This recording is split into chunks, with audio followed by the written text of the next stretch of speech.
Hi all, this is Meera. Welcome back to High School Maths. ഇന്നത്തെ വീഡിയോയിൽ police constable previous questions ആണ് നമ്മൾ discuss ചെയ്യുന്നത്. Question paper code 85/2016. ഈ exam നടന്നിരിക്കുന്നത് 2016 ജൂലൈ 2 ആണ്. ഇതുവരെ ചാനൽ സബ്സ്ക്രൈബ് ചെയ്യാത്തവരുണ്ടെങ്കിൽ തീർച്ചയായും ചാനൽ സബ്സ്ക്രൈബ് ചെയ്യുക, നോട്ടിഫിക്കേഷനായി ബെൽ ഐക്കൺ പ്രസ് ചെയ്യുക. ഇന്നത്തെ ക്വസ്റ്റ്യൻസ് എന്തൊക്കെയാണെന്ന് നോക്കാം.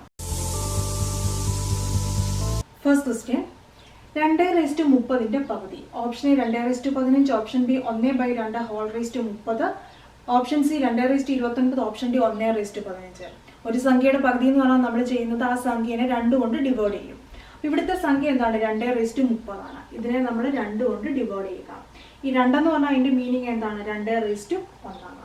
ഇനി ഈ ഒരു ഫോർമാറ്റ് വന്നത്, അതായത് a/m ഡിവൈഡ് ബൈ a/n എന്ന് വന്നു കഴിഞ്ഞാൽ നമ്മൾ ചെയ്യുന്നത് m-n, അതായത് 2 എന്നാണ് ബേസ്. അത് നമ്മൾ എഴുതി, അതിനുശേഷം മുകളിലത്തെ 30 എഴുതി, -1. 30-ൽ നിന്ന് മൈനസ് ചെയ്താൽ 29 ആണ്. 2:29. ഓപ്ഷൻ സി ആണ് ആൻസർ. രണ്ടാമത്തെ ക്വസ്റ്റ്യൻ നോക്കാം. 6, 4, 2 ഈ ശ്രേണിയിലെ 11ാമത്തെ പദം ഏത്? Option A -26, option B -14, option C 26, option D 14. അപ്പൊ ഇവിടെ തന്നിരിക്കുന്ന ശ്രേണി 6, 4, 2 എക്സെട്ര. ഈ ശ്രേണിയിലെ 11ാമത്തെ പദം ചോദിച്ചിരിക്കുന്നു. അപ്പൊ നമുക്കറിയാം ഇതിന്റെ ഇക്വേഷൻ എന്താണ്? Tn = a + n - 1 × t. അപ്പൊ ഇതില് Tn എന്ന് പറയുന്നത് നമുക്കറിയാം ഇവിടുത്തെ 11ാമത്തെ പദമാണ് നമ്മളോട് കാണാൻ പറഞ്ഞിരിക്കുന്നത്. a എന്ന് പറയുന്നത് ഈ ശ്രേണിയിലെ ആദ്യത്തെ പദം 6 ആണ്. 6 നമ്മൾ കൊടുത്തു. ഇനി n-1, ഈ n എന്ന് പറയുന്നത് എന്താണ്? 11ാമത്തെ ആയതുകൊണ്ട് 11 - 1 വന്നു. d എന്ന് പറയുന്നത് എന്താണ്? 6ഉം 4ഉം തമ്മിലുള്ള ഡിഫറൻസ്, അതായത് 4-ൽ നിന്ന് 6 മൈനസ് ചെയ്യുക. 4-ൽ നിന്ന് 6 മൈനസ് ചെയ്യാൻ പറഞ്ഞാൽ 6-ൽ നിന്ന് 4 നമ്മൾ മൈനസ് ചെയ്യുമ്പോൾ 2 വരും. 4 6 വലുത്? 6 വലുത്. ഇതിന്റെ സിമ്പിൾ മൈനസ് ആണ്, മൈനസ് കൊടുത്തു. അപ്പൊ ഇവിടെ തെറ്റാനുള്ള ഒരു ചാൻസ് എന്ന് പറഞ്ഞു കഴിഞ്ഞാൽ ഇവിടുത്തെ ഡിഫറൻസ് 2 അല്ല, -2 ആണ്. അപ്പൊ ഇവിടെ ഡിയുടെ സ്ഥാനത്ത്, കോമൺ ഡിഫറൻസിന്റെ സ്ഥാനത്ത് നമ്മൾ -2 കൊടുത്തു. ഇനി നോക്കിയാൽ ഇവിടെ ഫസ്റ്റ് 6 ഉണ്ട്, പ്ലസ് 11-ൽ നിന്ന് 1 മൈനസ് ചെയ്താൽ 10 ആണ്. 10 × -2. ആദ്യം നമ്മൾ ഇതാണ് ചെയ്യേണ്ടത്, മൾട്ടിപ്ലിക്കേഷൻ ആണ് ചെയ്യേണ്ടത്. 6, 10 × 2 20 ആണ്. പ്ലസും മൈനസും -1. പിന്നെ ഇവിടെ ചെയ്യേണ്ടത് 6-ൽ നിന്ന് 20 മൈനസ് ചെയ്യാൻ. അപ്പൊ നമ്മൾ ചെയ്യുന്നത് 20-ൽ നിന്ന് 6 മൈനസ് ചെയ്യുമ്പോഴത്തേക്ക് ഇവിടെ 14 വരും. 6 ആണോ 20 ആണോ വലുത്? 20 ആണ് വലുത്. 20ന്റെ സിമ്പിൾ എന്താണ്? മൈനസ് ആണ്, -14. അപ്പൊ ഈ ഒരു ശ്രേണിയിലെ 11ാമത്തെ ടേം എന്ന് പറഞ്ഞാൽ -14 ആണ്.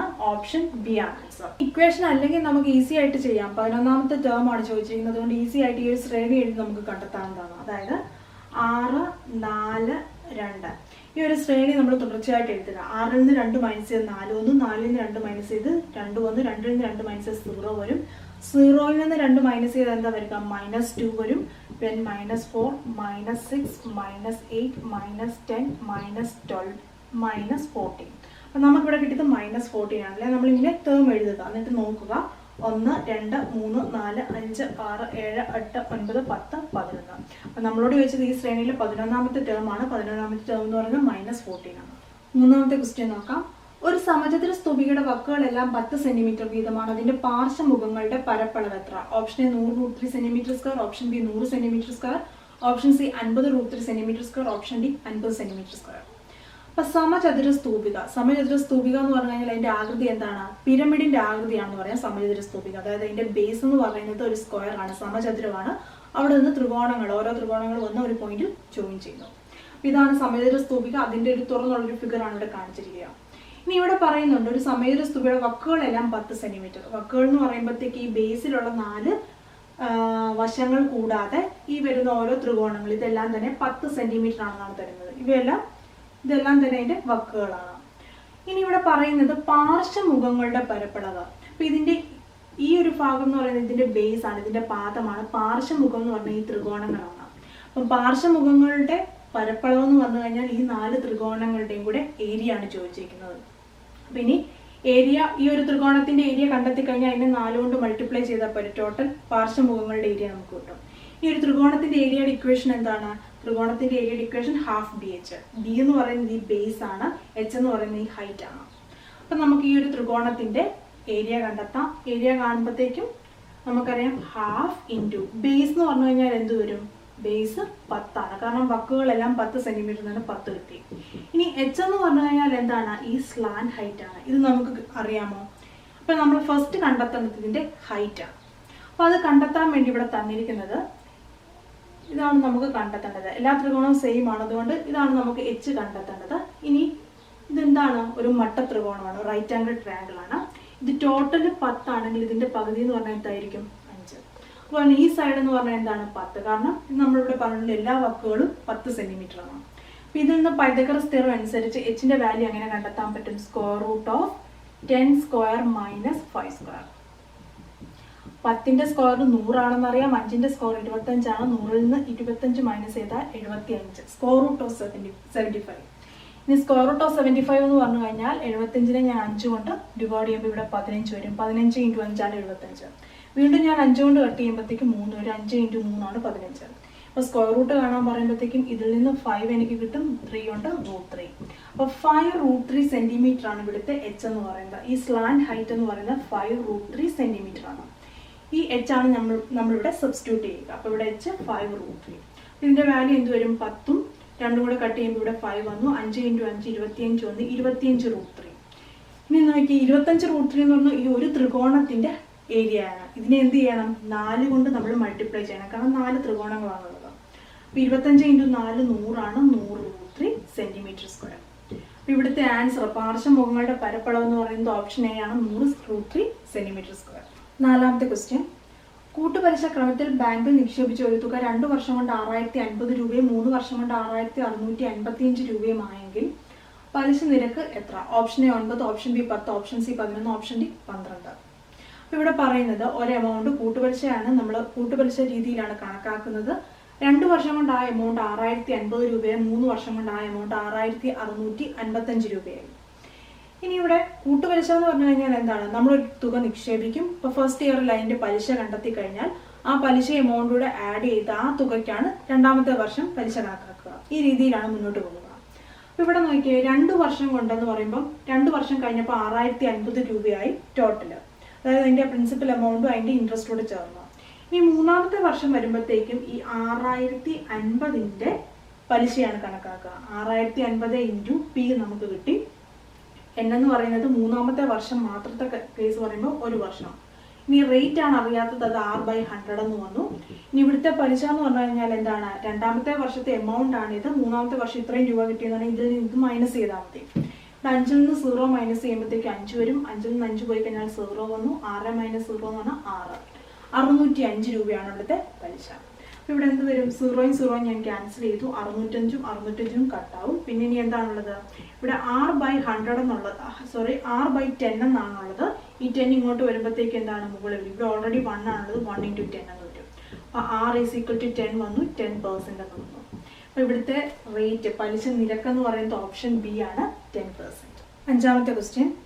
8 കുട്ടികളുടെ ശരാശരി വയസ്സ് 13 ആണ്. അവരുടെ വയസ്സുകളുടെ തുക എത്ര? Option A 64, option B 104, option C 169, option D 100.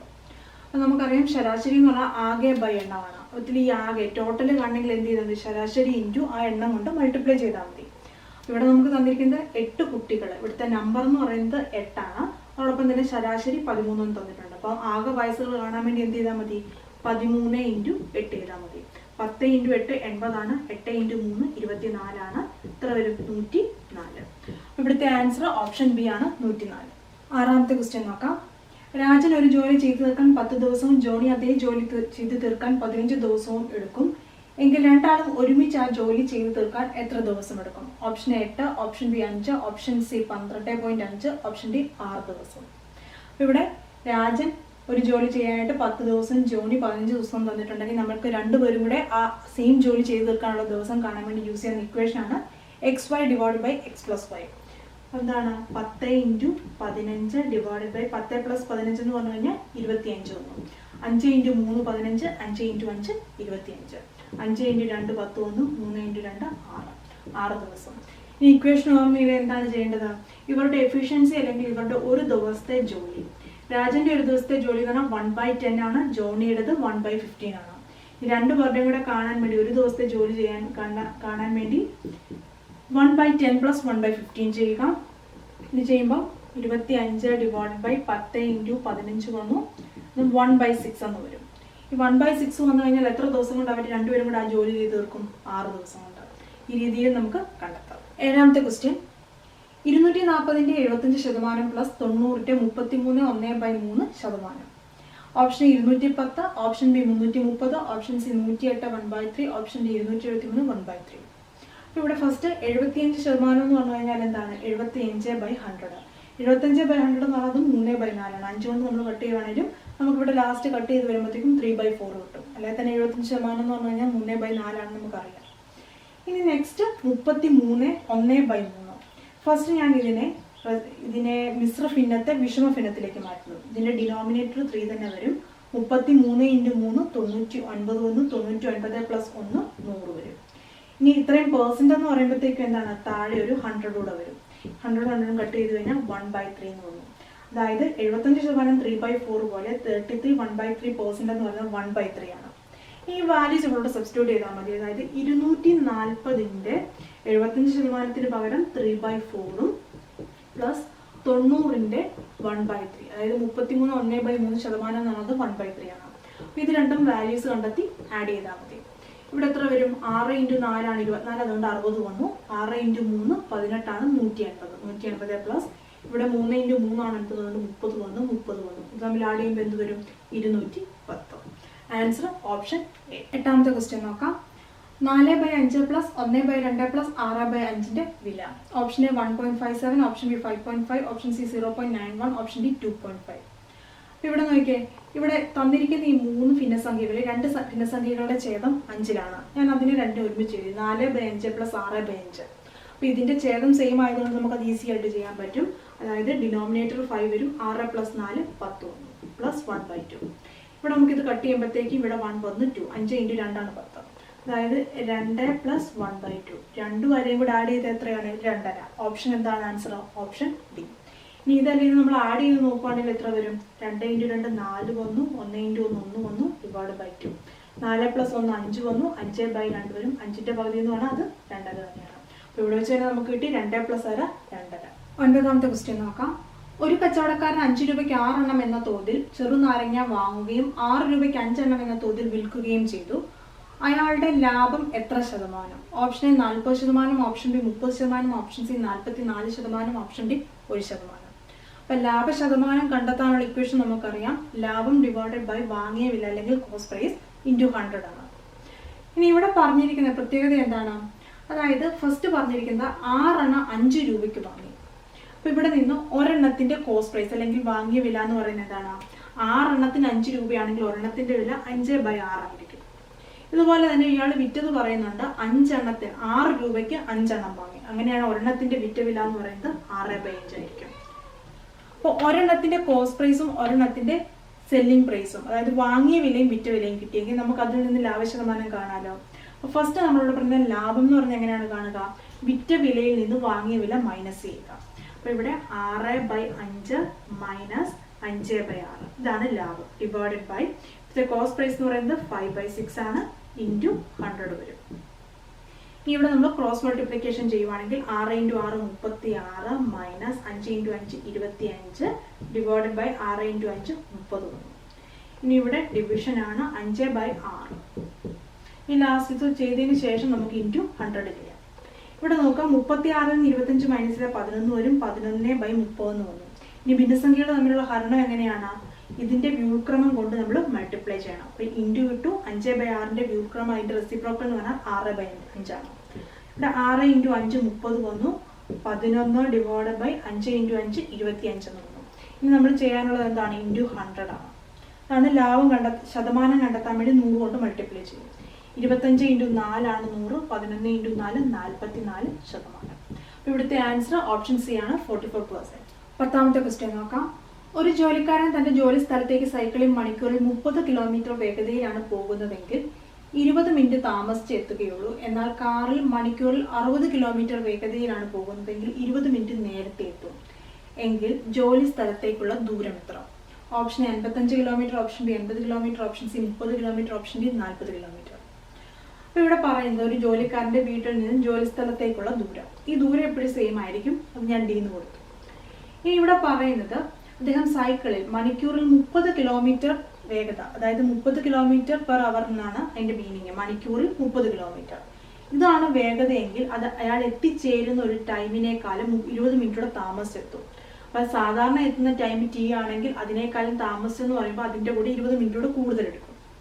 Second കേസിൽ പറയുന്നത് കാറിൽ മണിക്കൂറിൽ 60 കിലോമീറ്റർ പെർ വേഗത, അതായത് 60 കിലോമീറ്റർ പെർ അവർ, ഒരു മണിക്കൂറിൽ 60 കിലോമീറ്റർ ഈ വേഗതയിലാണ് സഞ്ചരിക്കുന്നതെങ്കിൽ 20 മിനിറ്റ് മുമ്പേ എത്തും. അതായത് ടി എന്ന് പറയുന്ന നോർമൽ ടൈമിനേക്കാൾ 20 മിനിറ്റ് മുമ്പെന്ന് പറയുമ്പോൾ ടോട്ടൽ അത്രയും ടൈം എടുക്കത്തില്ല, അതിൽ നിന്ന് 20 മിനിറ്റ് കുറച്ചേ എടുക്കത്തുള്ളൂ. ഇതാണ് നമുക്ക് തന്നിരിക്കുന്നത്. ഇവിടെ കണ്ടെത്താൻ പറഞ്ഞിരിക്കുന്നത് ജോലി സ്ഥലത്തേക്കുള്ള ദൂരം, ഈ ഡി ആണ് കാണേണ്ടത്. ഇവിടെ നമ്മൾ ചെയ്യുന്നത് ടൈമിൻ്റെ ഇക്വേഷൻ എന്താണ്? Distance by സ്പീഡാണ്. ഡിസ്റ്റൻസ് ഇവിടെ രണ്ട് കേസിലും സെയിം ആണ്. ഫസ്റ്റ് കേസിലെ ടൈം എന്ന് പറയുന്നത് ഡിസ്റ്റൻസ് ബൈ 30 വരും, 30 ആണ് ഇവിടുത്തെ സ്പീഡ്. സെക്കൻഡ് കേസിലെ ടൈം എന്ന് പറയുന്നത് ഡിസ്റ്റൻസ് ബൈ 60 വരും. ഇനി ഞാൻ ഇത് രണ്ടും കൂടെ മൈനസ് ചെയ്യുമ്പോൾ ഇതിൻ്റെ ടൈം തമ്മിലുള്ള ഡിഫറൻസ് വരും. അതായത് നോക്കുക, ഇതാണ് നോർമൽ ടൈം എന്ന് പറയുക. ഈ നോർമൽ ടൈമിനേക്കാൾ 20 മിനിറ്റ് കൂടുതലെന്ന് പറയുമ്പം ഇവിടെ T1 എന്ന് പറയാൻ 20 മിനിറ്റ് കൂടുതൽ എടുത്തു. ഇനി സെക്കൻഡ് കേസിൽ 20 മിനിറ്റ് കുറവ് എടുക്കുന്നു എന്ന് പറയുമ്പോൾ ഇവിടെ 20 മിനിറ്റ് കുറവെടുത്തു. അപ്പോൾ ഈ ടൈമും ഈ ടൈം, അതായത് ഈ ടൈം എന്ന് പറയുന്നതാണ് D/30, സെക്കൻഡ് ടൈം എന്ന് പറയുന്നതാണ് D/16 തന്നിരിക്കുന്നത്. ഇത് തമ്മിലുള്ള ഡിഫറൻസ് എന്താണ്? 20 + 20 40 ആണ്. അല്ലെങ്കിൽ തന്നെ നമുക്ക് ഈ ഇക്വേഷനിൽ നിന്ന് നോക്കുവാണെങ്കിൽ T+20 - T+20 എന്ന് വരും. കാരണം മൈനസും പ്ലസും മൈനസ് വന്നു, മൈനസും പ്ലസ് വന്നു, ടീം ക്യാൻസൽ ആയി കഴിഞ്ഞാൽ 40 എന്ന് വരും. ഇങ്ങനെ നോക്കേണ്ട ആവശ്യമില്ല. ഇതിൽ നിന്ന് തന്നെ നമുക്ക് മനസ്സിലാക്കാം ഇവിടുത്തെ ഈ ടൈമുകൾ തമ്മിലുള്ള ഡിഫറൻസ് എന്ന് പറയുന്നത് ഇവിടുത്തെ 20 ഇവിടുത്തെ 20 കൂടെ ആഡ് ചെയ്യുമ്പോൾ ടോട്ടൽ 40 മിനിറ്റ്സ് ആണ്, 40 മിനിറ്റ് ആണ്. ഇനി നോക്കുക, ഡിസ്റ്റൻസ് എന്ന് പറഞ്ഞാൽ തന്നിരിക്കുന്ന എല്ലാം തന്നെ അതിൻ്റെ യൂണിറ്റ് കിലോമീറ്റർ ആണ്. ഇവിടെ സ്പീഡിൻ്റെ യൂണിറ്റ് എന്താണ്? കിലോമീറ്റർ പെർ അവർ ആണ്. ഇവിടെ നമ്മൾ കണ്ടെത്തിക്കുന്ന 40 എന്ന് പറയുന്നത് എന്താണ്? ഇവിടെ എല്ലാം 20 മിനിറ്റ്സ് ആയിരുന്നു, അതുകൊണ്ട് തന്നെ ഇത് 40 മിനിറ്റ്സ് ആണ്. മിനിറ്റിനെ നമുക്ക് എന്തിലേക്ക് മാറ്റണം? ഈ അവറിലേക്ക് മാറ്റണം. ഒരു മണിക്കൂർ 60 മിനിറ്റ് ആണ്, അതുകൊണ്ട് തന്നെ ഈ മിനിറ്റിനെ മണിക്കൂറിലേക്ക് മാറ്റാൻ വേണ്ടി നമ്മൾ ഡിവൈഡ് ബൈ 60 ചെയ്യണം. ഈ ഇക്വേഷൻ സോൾവ് ചെയ്താൽ മതി, നമുക്ക് അതിൽ നിന്ന് ഡിസ്റ്റൻസ് ഡി കിട്ടും. നമുക്ക് നോക്കാം, ഇതിൻ്റെ ക്രോസ് മൾട്ടിപ്ലിക്കേഷൻ ചെയ്യുമ്പോൾ 60 × d വരും, 60d - 30 × d 30d വന്നു, ഡിവൈഡ് ബൈ 30 × 60. 60 നിന്ന് 30 മൈനസ് ചെയ്താൽ 30 ആണെന്നറിയാം. 30d divided by 30 × 60 is equal to എന്താണ്? 40/60 എന്ന് കിട്ടും. ഈ 13 കൂടെ ഞാൻ ക്യാൻസൽ ചെയ്തു. ഇനി ഇവിടുത്തെ 16 ക്യാൻസൽ ആയി പോയി കഴിഞ്ഞാൽ ബാക്കി ഇനി ഡി എന്താണ്? d is equal to 40. അപ്പോൾ ഇവിടുത്തെ ഡിസ്റ്റൻസ് 40 കിലോമീറ്റർ ആണ്. ഓപ്ഷൻ ഡി ആണ് ആൻസർ. 11ാമത്തെ ക്വസ്റ്റ്യൻ നോക്കാം. ശ്രേണിയിലെ വിട്ട ഭാഗം എത്ര? 2, 5, 11, 23 dash. Option A 47, option D 34, option D 35, option D 46. അപ്പോൾ ഇവിടെ നമുക്ക് ഈ ശ്രേണിയിലെ അടുത്തടുത്ത ടേംസ് തമ്മിലുള്ള ഒരു റിലേഷൻ നോക്കാം. 5ൽ നിന്ന് 2 മൈനസ് ചെയ്താൽ 3 വരും, 11ൽ നിന്ന് 5 മൈനസ് ചെയ്താൽ 6 വരും, 23ൽ നിന്ന് 11 മൈനസ് ചെയ്താൽ 12 വരും. അപ്പോൾ ഇവ തമ്മിലുള്ള ഡിഫറൻസ് ഇവയാണ് 3, 6, 12. ഇത് തമ്മിലുള്ള റിലേഷൻ ഇല്ലേ? 3 + 3 6, 6 + 6 12. അടുത്ത എന്തായിരിക്കും? 12 + 12 24 വരും. ഇനി എന്ത് ചെയ്താൽ മതി? ഇത് തമ്മിൽ ആഡ് ചെയ്താൽ മതി. 20ഉം 20ഉം 40 വന്നു, 4ഉം 3ഉം 7 ആണ്, 40 + 7 47. അപ്പോൾ അടുത്ത പദം 47 ആണ്. ഓപ്ഷൻ എ ആണ് ആൻസർ. 12ാമത്തെ ക്വസ്റ്റ്യൻ, കൂട്ടത്തിൽ പെടാത്തത് ഏത്? BCD, NPR, KLM, RQP. അപ്പോൾ ഇവിടെ BCD നമുക്ക് ലഭിച്ചു, NPR, next KLM, next RQP. ശരിക്കും പറഞ്ഞാൽ ഇതിൻ്റെ ആൻസർ ഇവിടെ ഇല്ലെന്ന് തന്നെ പറയാം. കാരണം ആകെ BCDയും KLM മാത്രമാണ് കറക്റ്റ് റൂൾ ഫോളോ ചെയ്യുന്നത്. അപ്പോൾ ചില ആൻസർ കീയിൽ ഓപ്ഷൻ ബി ആണ് ആൻസർ ആയിട്ട് കാണുക. 13ാമത്തെ ക്വസ്റ്റ്യൻ നോക്കാം. ABCDE ഇവർ 5 കുട്ടികളാണ്. A Bയേക്കാൾ ഉയരം കുറഞ്ഞതും Eയേക്കാൾ ഉയരം കൂടിയതുമാണ്. C ഏറ്റവും ഉയരം കൂടിയ കുട്ടിയാണ്. D Bയേക്കാൾ അല്പം ഉയരം കുറഞ്ഞതും എന്നാൽ Aയേക്കാൾ ഉയരം കൂടിയതുമാണ്. എങ്കിൽ ഏറ്റവും ഉയരം കുറഞ്ഞ കുട്ടി ആരാണ്? Option A, option B E, option C B, option D D. ഇവിടെ 5 കുട്ടികളുടെ കാര്യമാണ് പറയുന്നത്. ഫസ്റ്റ് ഇവിടെ പറയുന്നത് A Bയേക്കാൾ ഉയരം കുറഞ്ഞത്. അപ്പം എക്ക് ബിയേക്കാൾ ഉയരം കുറവാണെന്ന് പറയുന്നുണ്ട്, അതുകൊണ്ട് തന്നെ ബി എ.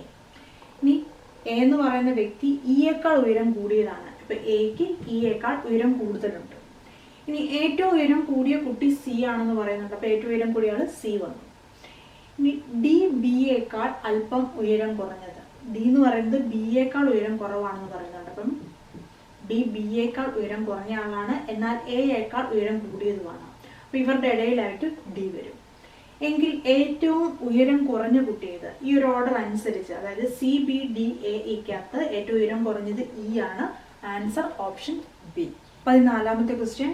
ഒരാൾ 30 മീറ്റർ വടക്കോട്ട് നടന്നതിന് ശേഷം 10 മീറ്റർ വലത്തോട്ട് നടന്നു. പിന്നീട് ഇടത് തിരിഞ്ഞ് 20 മീറ്റർ നടന്നതിന് ശേഷം വീണ്ടും ഇടത് തിരിഞ്ഞ് 10 മീറ്റർ കൂടി നടന്നു എങ്കിൽ അയാൾ ആദ്യം പുറപ്പെട്ട സ്ഥാനത്ത് നിന്നും എത്ര അകലെയാണ്? അപ്പോൾ ഫസ്റ്റ് ഇവിടെ പറയുന്നത് ഒരാൾ 30 മീറ്റർ വടക്കോട്ട് നടന്നു എന്നാണ്.